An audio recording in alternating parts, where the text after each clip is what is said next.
എത്രയോ വീഡിയോകൾ നമ്മൾ ടെൻസ്ഡ് ആയിരിക്കുമ്പോൾ നമുക്ക് സന്തോഷം കിട്ടാൻ വേണ്ടി നമ്മൾ എൻ്റർടൈൻമെൻ്റ് ആയി നമ്മൾ കാണാൻ ഉദ്ദേശിക്കുന്നു. പക്ഷേ മറ്റുള്ള ഒരുപാട് പേർക്ക് നമുക്ക് സന്തോഷം കൊടുക്കാൻ പറ്റും. നമ്മളൊരു 10-5 മിനിറ്റ് ഒരു വീഡിയോ കാണുകയാണെങ്കിൽ എത്രയോ പേർക്ക് നമുക്ക് സന്തോഷം കൊടുക്കാൻ പറ്റും. നമ്മുടെ സന്തോഷം അല്പനേരത്തേക്ക് മാറ്റി വെച്ച് ആ വീഡിയോ കണ്ട് അത് പ്രൊമോട്ട് ചെയ്ത് അല്ലെങ്കിൽ നിങ്ങൾ ഷെയർ ചെയ്യുകയാണെങ്കിൽ നമുക്ക് ഒരു കുടുംബത്തിന് അല്ലെങ്കിൽ ഒരു കുട്ടിക്ക് ആ അസുഖം മാറാനോ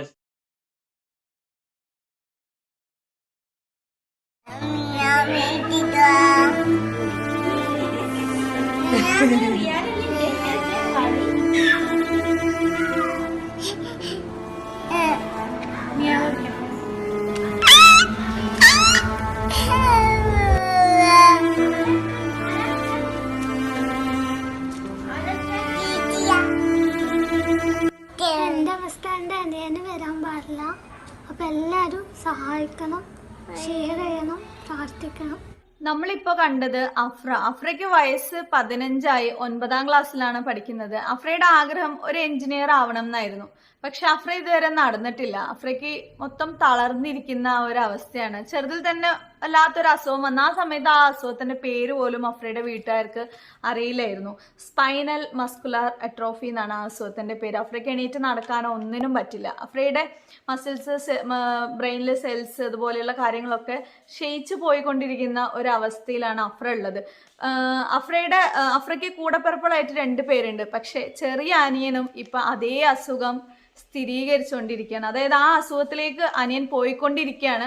അവനെ അതിൽ നിന്നും രക്ഷപ്പെടുത്താൻ നമ്മുടെ മുമ്പിൽ ഒരു മരുന്നുണ്ട്. ആ മരുന്ന് വാങ്ങിച്ച് അവന് കൊടുക്കുകയാണെങ്കിൽ തീർച്ചയായിട്ടും അവനെ ആ ഒരു അവസ്ഥയിൽ എത്താതെ രക്ഷപ്പെടുത്താൻ പറ്റും. പക്ഷെ ആ മരുന്നിന്റെ വില എന്ന് പറയുമ്പോൾ 18 കോടി രൂപയാണ്. നമ്മളെ പോലെയുള്ള മലയാളികൾക്ക് ഒരിക്കലും ചിന്തിക്കാൻ പോലും പറ്റില്ല എന്ന് വിചാരിക്കുന്ന ആ ഒരു 18 കോടിക്ക് വേണ്ടിയിട്ടാണ് ആ ഒരു ഫാമിലി നമ്മുടെ മുന്നിൽ ഇങ്ങനെ ഇപ്പൊ നിൽക്കുന്നത്. ഞാൻ നിങ്ങളുടെ മുമ്പിൽ ഇരിക്കുന്നത് വളരെ പ്രതീക്ഷയോടെയാണ്. കാരണം അഫ്രമോളുടെ ഒരു ക്ലിപ്പ് നിങ്ങൾ കണ്ടായിരുന്നു. അഫ്രമോളുടെ അസുഖം തന്നെ ആ മോളുടെ സഹോദരങ്ങൾക്കും ഇപ്പോൾ പിടിവിട്ടിരിക്കുകയാണ്. അപ്പോൾ അഫ്രമോള് ഇപ്പോൾ നടക്കാൻ പറ്റത്തില്ല.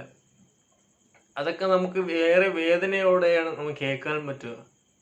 ഒരു മനസ്സാക്ഷിയുള്ള അല്ലെങ്കിൽ നല്ലൊരു ഹൃദയങ്ങളുള്ള ഒരു ആൾക്കാർക്കെല്ലാം അതൊരു കണ്ണീരോടെ അല്ലാതെ അത് ആ വീഡിയോ അല്ലെങ്കിൽ ആ മോള് പറയുന്നത് ഒന്ന് കണ്ടു തീർക്കാൻ പറ്റത്തില്ല. അത്രയും നമ്മുടെ ഹൃദയം പൊടിഞ്ഞു പോകും ആ മോളുടെ സംസാരം കേൾക്കുമ്പോൾ. ആ കുടുംബം നമ്മളെല്ലാം വിചാരിച്ചാൽ, ഞാനൊരു മോണിറ്റൈസ്ഡ് ആയിട്ടുള്ള യൂട്യൂബർ അല്ല, ഇപ്പൊ എൻ്റെ വീഡിയോ എൻ്റെ ചാനൽ മോണിറ്റൈസ്ഡ് അല്ല. പക്ഷെ നമ്മളിൽ ഒരുപാട് പേര് ഇതുപോലും ഒന്നും പറ്റില്ല. ചിലപ്പോൾ 1 രൂപ പോലും ആർക്കും കൊടുക്കാൻ പറ്റാതെ നമ്മൾ തന്നെ വിഷമിച്ചിരിക്കുന്ന ആൾക്കാരും ഉണ്ട്. അങ്ങനെയുള്ളവർക്ക് എങ്ങനെ ഇവരെ സഹായിക്കാം എന്ന് ആലോചിച്ച സമയത്ത് എനിക്ക് മനസ്സിൽ തോന്നിയ ഒരു കാര്യമാണ്, യൂട്യൂബിലൂടെ ഒരു വീഡിയോ ചെയ്ത് കഴിഞ്ഞാൽ എനിക്കൊരു എമൗണ്ട് കിട്ടും. നിങ്ങൾ അതിൽ വരുന്ന പരസ്യം കാര്യങ്ങളൊക്കെ കാണുകയാണെങ്കിൽ നല്ലൊരു എമൗണ്ട് എനിക്ക് കിട്ടും. ആ ഒരു എമൗണ്ട് ആ ഒരു ഫാമിലിക്ക് കൊടുക്കുകയാണെങ്കിൽ. ഞാൻ അല്പം മുമ്പ് അഫ്രമോളുടെ ആ ടോക്കന് ഓടൊപ്പം കാണിച്ച സിലോ ടോക്സ് എന്ന ആ പെൺകുട്ടിയുടെ വീഡിയോ, ആ ചാനൽ മോണിറ്റൈസ്ഡ് ആയ ചാനലാണ്. തീർച്ചയായും നിങ്ങൾ ആ ചാനലിൽ പോവുകയും ആ ചാനലിനുള്ള ലിങ്ക് അതിൽ ഞാൻ ഡിസ്ക്രിപ്ഷനിലും കൊടുത്തേക്കാം. നിങ്ങളെല്ലാം ആ ചാനലിലോട്ട് പോവുകയും കൂടുതൽ ഡീറ്റെയിൽ ആയിട്ടുള്ള കാര്യങ്ങൾ സിലോ ടോക്സ് എന്ന ആ ചാനലിൽ ആ പെൺകുട്ടി പറയുന്നുണ്ട്. എൻ്റെ വീഡിയോ നിങ്ങൾ മാക്സിമം ഷെയർ ചെയ്യണ്ട. പക്ഷെ താഴെ ഞാൻ ഡിസ്ക്രിപ്ഷനിൽ കൊടുത്തിരിക്കുന്ന ആ ലിങ്കിലുള്ള ആ കുട്ടിയുടെ വീഡിയോ മാക്സിമം ഷെയർ ചെയ്യുക. കാരണം അതൊരു മോണിറ്റൈസ്ഡ് ആയ ചാനലാണ്. അതിൽ എത്രത്തോളം ക്യാഷ് വരുന്നുവോ അത്രത്തോളം എമൗണ്ട് ആ കുട്ടി അവരുടെ മാതാപിതാക്കൾക്ക് ഏൽപ്പിക്കാമെന്ന് പറഞ്ഞായിരുന്നു. പക്ഷേ ഇതെല്ലാം ടെക് ചാനലിലൂടെ എന്താണ് ഇങ്ങനത്തെ കാര്യങ്ങൾ അവതരിപ്പിക്കുന്നതെന്ന് നിങ്ങളെല്ലാം ചിന്തിക്കുന്നുണ്ടാവും. പക്ഷെ നമ്മൾ യൂട്യൂബർ ആകുമ്പോൾ നമ്മൾ എല്ലാം നമ്മുടെ ചാനലിനായിട്ട് റിലേറ്റഡ് ആയിട്ട് പറയണം എന്നില്ല. പക്ഷെ നമ്മൾ യൂട്യൂബർ ആകുമ്പോൾ ഒരു സോഷ്യൽ മീഡിയയിലേക്ക് നമ്മൾ ഇറങ്ങണം, സോഷ്യലിലേക്ക് ഇറങ്ങണം. അപ്പോൾ നമ്മൾ എല്ലാ മേഖലകളിലും എല്ലാ സംഭവിക്കുന്ന എല്ലാ കാര്യങ്ങളിലും സംഭവിക്കുന്ന ഏറെക്കുറെ കാര്യങ്ങളിലാണ് നമ്മളെ കൊണ്ടാകുന്ന എന്തെങ്കിലും ഒരു ഫാമിലിക്ക് അല്ലെങ്കിൽ ഒരു കുട്ടിയുടെ അസുഖത്തിന് അതൊരു കാരണം, അസുഖം മാറാൻ അല്ലെങ്കിൽ അസുഖം മാറാൻ എന്തെങ്കിലും ചെയ്യാൻ കാരണമായാൽ അത് നമുക്ക് ഇത് ചിലപ്പോൾ ഇതിൻ്റെ എല്ലാം പുണ്യം നാളെ ആയിരിക്കും നമുക്ക് ചിലപ്പോൾ ഏതെങ്കിലും ഘട്ടത്തിൽ നമുക്ക് അറിയാൻ പറ്റും. ഇത്രയും ബെഗ് ചെയ്ത് പറയാൻ കാരണം ആ ഫാമിലിയുടെ അവസ്ഥ അത്രത്തോളം ഇതായതുകൊണ്ടാണ്.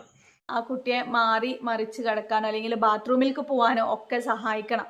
നമ്മുടെ സ്വന്തമായിട്ടുള്ള കാര്യങ്ങൾ പോലും എന്താ പറയുക, എണീറ്റ് നടക്കുക എന്നുള്ളത് അവിടെ നിൽക്കട്ടെ, സ്വന്തമായിട്ട് ഒരു കൈ എടുത്ത് ഇങ്ങനെ മാറ്റി വെക്കണം അല്ലെങ്കിൽ കാലെടുത്ത് മാറ്റി വെക്കാൻ പോലും പരസഹായം വേണം എന്നുള്ള ആ ഒരു അവസ്ഥ വല്ലാത്തൊരവസ്ഥ തന്നെയാണ്. നിങ്ങളൊരു പാരൻസ് ആണെങ്കിൽ, അതായത് നിങ്ങളൊരു മാതാപിതാക്കളാണെങ്കിൽ നിങ്ങൾക്ക് തീർച്ചയായിട്ടും മനസ്സിലാവും അല്ലേ. ആ ഒരു പാരൻസിന്, മാതാപിതാക്കൾക്ക് ഈ അഫ്രയും ഈ കുട്ടിയും ഒരു ബാധ്യത ആയതുകൊണ്ട് പറയല്ല. ആ കുട്ടികളുടെ വിഷമം, അവർക്ക് അവരുടെ സ്വന്തം കാര്യങ്ങൾ പോലും ചെയ്യാൻ പറ്റാതെ വരുമ്പോൾ ഇനിയും ആ ഒരു അവസ്ഥ ഇനി തൻ്റെ ഇളയ മോനും കൂടെ വരാതിരിക്കാൻ വേണ്ടിയിട്ടാണ് അവരൊക്കെ നമ്മുടെ മുമ്പിൽ കയ്യേന്തി നിൽക്കുന്നത്. നിങ്ങളാൽ കഴിയുന്ന എമൗണ്ട് ആ ഗൂഗിൾ പേയിലേക്കോ അല്ലെങ്കിൽ ഈ വീഡിയോ കണ്ടെങ്കിലും നിങ്ങളൊന്ന് ജസ്റ്റ് സഹായിക്കുക. അല്ലെങ്കിൽ ഈ വീഡിയോയുടെ താഴെ ഉള്ള ഡിസ്ക്രിപ്ഷൻ ബോക്സിൽ ലിങ്ക് ഉണ്ടാകും. ആ വീഡിയോയെങ്കിലും കണ്ട് നിങ്ങൾ ഒന്ന് സഹായിക്കുക. നിങ്ങൾ ഒന്ന് ബെഗ് ചെയ്ത് പറയുകയാണ്, പ്ലീസ്. ഇത്രയും വീഡിയോയിൽ നമ്മൾ ടെൻസ്ഡ് ആയിരിക്കുമ്പോൾ നമുക്ക് സന്തോഷം കിട്ടാൻ വേണ്ടി നമ്മൾ എൻ്റർടൈൻമെൻ്റ് ആയി നമ്മൾ കാണാൻ ഉദ്ദേശിക്കുന്നു. പക്ഷേ മറ്റുള്ള ഒരുപാട് പേർക്ക് നമുക്ക് സന്തോഷം കൊടുക്കാൻ പറ്റും. നമ്മളൊരു 10-5 മിനിറ്റ് ഒരു വീഡിയോ കാണുകയാണെങ്കിൽ എത്രയോ പേർക്ക് നമുക്ക് സന്തോഷം കൊടുക്കാൻ പറ്റും. നമ്മുടെ സന്തോഷം അല്പനേരത്തേക്ക് മാറ്റിവെച്ച് ആ വീഡിയോ കണ്ട് അത് പ്രൊമോട്ട് ചെയ്ത് അല്ലെങ്കിൽ നിങ്ങൾ ഷെയർ ചെയ്യുകയാണെങ്കിൽ നമുക്ക് ഒരു കുടുംബത്തിന് അല്ലെങ്കിൽ ഒരു കുട്ടിക്ക് ആ അസുഖം മാറാനോ ചിലപ്പോൾ ഒരു സന്തോഷം കൊടുക്കാൻ പറ്റിയെന്നിരിക്കും. ദയവായി നിങ്ങളെല്ലാം ഹെൽപ്പ് ചെയ്യണം എന്നാദ്യം നിങ്ങളോട് പറയുവാണ്. അപ്പോൾ നിങ്ങളെല്ലാം ഹെൽപ്പ് ചെയ്യും എന്ന വിശ്വാസത്തോടുകൂടി ഈ വീഡിയോ വൈൻഡപ്പ് ചെയ്യുകയാണ്. വീഡിയോ കണ്ട് എല്ലാവരും ലൈക്ക് ചെയ്യണ്ട, നിങ്ങൾ സബ്സ്ക്രൈബ് ചെയ്യണ്ട, നിങ്ങൾ വീഡിയോ മാക്സിമം നിങ്ങളുടെ എല്ലാം പ്രാർത്ഥന ആ കുടുംബത്തിനും വേണ്ടി ഉണ്ടാകണം. നിങ്ങളുടെ എല്ലാം സഹായവും ഉണ്ടാകും, നിങ്ങളുടെ പ്രാർത്ഥന എല്ലാം ഉണ്ടാകും എന്ന വിശ്വാസത്തോടു കൂടി ഈ വീഡിയോ ഇവിടെ നിർത്തുകയാണ്. കണ്ട എല്ലാവർക്കും നന്ദി.